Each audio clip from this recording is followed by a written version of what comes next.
친구라는 말 우리한테 정말 익숙하잖아요. 근데 만약에요, 우리가 생각하는 그 친구랑 성경에서 말하는 벗이라는 단어가 완전히 다른 뜻이라면 어떨까요? 이번 시간에는요, 그냥 세상이랑 친하게 지내는 게 아니라 하나님하고 진짜 운명 공동체가 된다는 게 과연 무슨 의미인지 한번 깊이 파고들어 보겠습니다. 자, 이걸 한번 보세요. 고대 철학자 아리스토텔레스가 우정을 이렇게 정의했어요. 두 개의 다른 몸 안에 하나의 영혼이 깃든 상계다. 와, 정말 멋진 표현 아닌가요? 이건 그냥 뭐 친하다? 이 정도 수준을 넘어서서요. 거의 뭐 하나가 된 것 같은 완전한 일체감을 말하는 거거든요. 이 아리스토텔레스의 말이 그냥 철학책에만 나오는 어려운 개념이 아니고요. 실제 우리 삶에서 어떻게 나타나는지 한 개인적인 이야기로 한번 시작해 볼게요. 설교자분이 자기 얘기를 해주시는데요. 정말 친한 친구의 아버지가 돌아가셨다는 소식을 들었대요.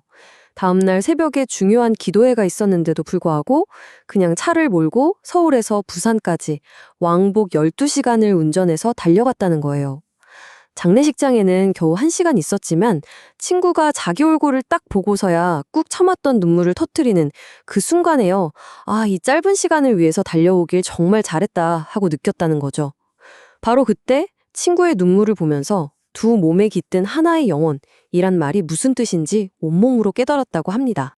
자, 그런데요, 성경에서 말하는 벗이라는 단어는요, 우리가 오늘날 생각하는 그런 개인적인 친구 개념하고는 그 무게감이 완전히 달라요. 이걸 제대로 이해하려면 고대 사회의 배경을 좀 알아야 합니다. 이 슬라이드를 보시면 그 차이가 확 느껴지실 텐데요. 오늘날 우리는 친구라고 하면 되게 개인적이고 친밀한 그런 1대1 관계를 떠올리잖아요. 근데 고대 사회에서 필리아, 즉 벗은요, 사회적이고 집단적인 연대를 뜻했어요. 예를 들어서 왕의 친구들이라고 하면 그건 그냥 왕이랑 친한 사람들이 아니라 왕이랑 권력을 함께 나누는 정치적인 집단을 의미했죠. 단순한 우정이 아니라 같은 목적을 가진 일종의 동맹이나 파벌에 가까웠던 거예요. 그래서 벗이 된다는 건요, 말 그대로 생사고락을 함께하면서 같은 목표를 향해 나아가는 운명 공동체가 된다는 뜻이었어요. 그냥 가볍게 만나는 관계가 아니라 삶의 방향하고 운명 자체를 같이 하는 그런 결사체였던 거죠. 자, 이렇게 벗의 개념을 제대로 이해하고 나면 성경이 우리에게 던지는 아주 핵심적인 선택의 문제가 보이기 시작합니다. 우리는 과연 누구랑 운명 공동체를 이룰 것인가? 그 대상이 세상인가 아니면 하나님인가? 하는 거죠. 야고보서는 이 선택을 정말 강력하게 표현하고 있어요. 세상과 벗이 되는 것은 그냥 세상이랑 좀 친해지는 정도가 아니라는 거예요. 그건 곧 하나님의 원수가 되는 거라고 경고하죠. 이 두 동맹은 절대로 함께할 수 없다는 선언입니다.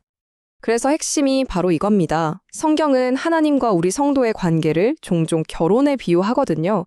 그런데 우리가 세상의 가치관이나 욕망을 따르는 그런 동맹을 맺는다면 그건 하나님과의 언약을 깨는 행위, 다시 말해 영적인 간음이라는 겁니다.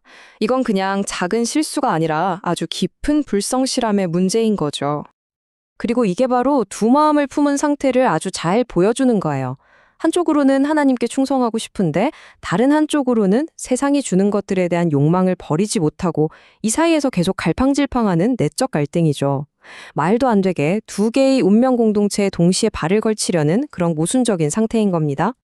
그렇다면 이제 우리 스스로에게 한번 물어봐야 합니다. 겉으로 보이는 신앙생활 말고요.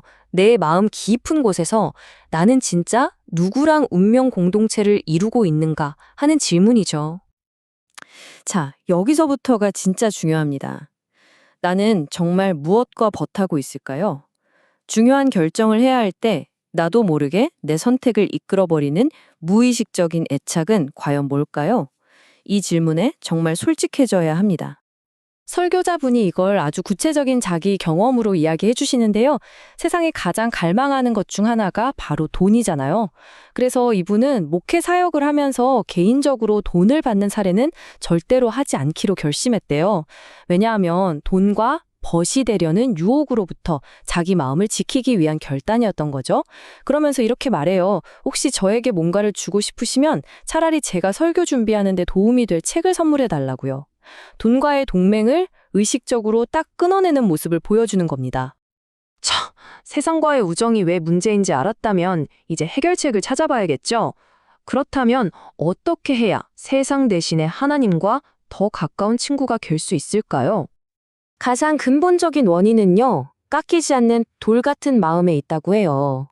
우리의 자아가 너무 커져서 마치 단단한 바위처럼 하나님의 말씀을 그냥 튕겨내고 외면해버리는 거죠. 그러면 우리는 자연스럽게 세상의 흐름을 따라갈 수밖에 없게 됩니다. 그래서 성경은 우리에게 4가지 구체적인 행동을 제안합니다. 하나님 앞에서 겸손해지는 것, 그리고 그분께 복종하는 것, 또 가까이 다가가고 스스로를 낮추는 것. 이 4가지는 결국 딱딱하게 굳은 우리 마음을 부드럽게 만들어서 하나님의 말씀을 받아들일 수 있도록 준비시키는 과정인 셈이죠. 결국 핵심은 바로 이거예요. 우리 마음에 이미 심겨있는 하나님의 말씀을 온유함으로 받아들이는 태도.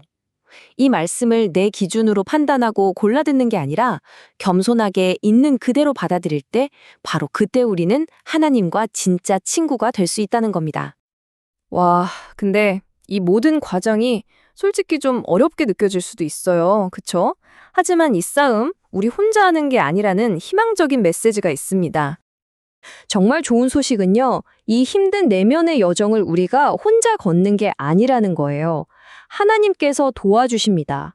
우리가 너무 연약해서 자꾸 세상과 버탐에서 살아갈 때조차도 하나님은 절대로 우리를 포기하지 않으신다는 거죠.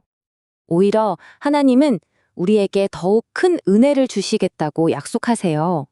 우리의 부족함을 채우고도 남을 만큼 더 풍성한 은혜를 부어주셔서 우리가 결국 세상을 이기고 하나님과 버타며 살아갈 수 있도록 먼저 나서서 일하신다는 겁니다. 자, 오늘 이 모든 이야기를 종합해 볼 때 마지막으로 우리 자신에게 던져야 할 질문은 바로 이것입니다. 당신의 마음속 진짜 운명 공동체는 누구입니까? 당신은 지금 세상과 뜻을 같이 하고 있나요? 아니면 하나님과 같은 꿈을 꾸고 있나요? 당신의 진짜 친구는 과연 누구입니까?